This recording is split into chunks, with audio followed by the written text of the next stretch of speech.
Question mark. A question mark is used at the end of a question.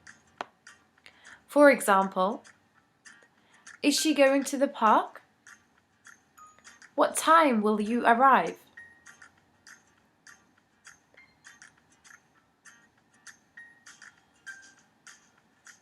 Remember, an exclamation mark can be used with a question mark. For example, why would you do this to me? The exclamation mark indicates strong emotion, and the question mark indicates a question is being asked. We can identify whether a sentence is a question or not, because in a question, the subject and the verb are inverted.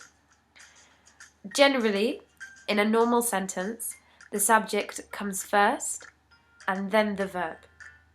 However, in a question, the verb comes first and then it's followed by the subject.